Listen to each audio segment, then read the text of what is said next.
आज 15 ऑगस्ट म्हणजे स्वातंत्र्य दिनाच्या पार्श्वभूमीवर या ठिकाणी डोंबिवलीत आपण पाहू शकता की एकंदरीत एक उत्साहाचं वातावरण आहे। डोंबिवलीमध्ये स्वातंत्र्य दिनानिमित्त विश्वविक्रमी तिरंगा रॅली काढण्यात येणार आहे। सुमारे 35,000 स्क्वेअर फुटाचा झेंडा आज डोंबिवलीमध्ये फडकवण्यात येणार आहे। आपण जर पाहिलं तर या पार्श्वभूमीवर डोंबिवलीमधील घारडा सर्कल छत्रपती शिवाजी महाराज चौकात पासून या रॅलीला सुरुवात होणार आहे, तर दत्तनगर इथे रॅलीचा समारोप होणार आहे। या रॅलीचं आयोजन खासदार श्रीकांत शिंदे फाउंडेशनतर्फे तसेच शहरातील विविध सामाजिक संघटनांच्या संस्थांच्या मार्फत करण्यात आलं आहे। एकंदरीतच या रॅलीमध्ये जवळपास 10,000 ते 15,000 विद्यार्थी सहभागी होणार असल्याचं सांगितलं जातं। आपण इथे पाहू शकतो की सकाळपासूनच या ठिकाणी विद्यार्थी जमण्यास सुरुवात झालेली आहे। नागरिक देखील या रॅलीची आतुरतेने वाट पाहताना देखील दिसून येतात। विद्यार्थीच नव्हे तरुण तरुणी त्याप्रमाणे वृद्ध देखील या रॅलीत सहभागी होण्यासाठी या ठिकाणी आलेत।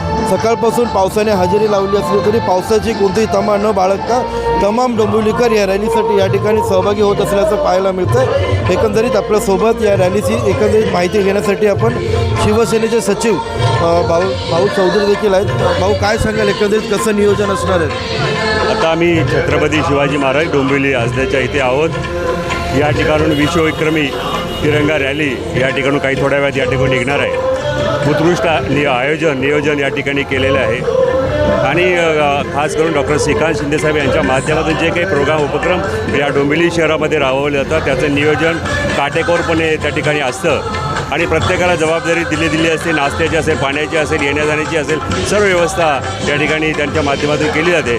आजही ही सर्व मुलं येणार आहेत, त्यांची नाश्त्याची व्यवस्था, चहाची व्यवस्था आणि हा विश्वविक्रमी कार्यक्रम आज या ठिकाणी होतो आहे। आणि ह्या खऱ्या अर्थाने या डोंबिवली शहरामध्ये हे डोंबिवली शहर खऱ्या अर्थाने एक सांस्कृतिक राजधानी मानले जातं। या राजधानीमधून हा उपक्रम त्या ठिकाणी आज विश्वविक्रमी कार्यक्रम त्या ठिकाणी होतो आहे। मला खात्री आहे की हे सर्व जे डोंबिवलीकर या ठिकाणी उपस्थित आहे ह्या पूर्ण विश्वविक्रमाचे साक्षीदार असणार आहेत। एकंदरीत आपण जर पाहिलं तर स्वातंत्र्य दिनाचं स्वागत करण्यासाठी या ठिकाणी भव्य असा स्टेज, त्याचप्रमाणे तिरंगा रॅलीचं स्वागत करण्यासाठी जागोजागी चौकांमध्ये एक स्टेजची उभारणी करण्यात आली आहे। प्रत्येक ठिकाणी प्रत्येक चौकाला फुलांची सजावट करण्यात आली। आपण या ठिकाणी पाहू शकतो की हा जो छत्रपती शिवाजी महाराज चौक आहे त्या चौकाला देखील आकर्षक अशी फुलांची सजावट करण्यात आलेली पाहायला मिळतं। यासोबत आपल्यासोबत आपण जर पाहिलं तर या ठिकाणी काही वृद्ध महिला देखील या रॅलीमध्ये सहभागी झाल्याचं पाहायला मिळतं। आजी, काय सांगाल, कधी आलात या रॅलीला? कधी आला तिकडे? आत्ताच आले 15 मिनिटापूर्वी। पाऊस पडतोय, रॅलीत सहभागी होण्यासाठी आलात? जेवढं होईल तेवढं चालणार। काय शुभेच्छा द्याल?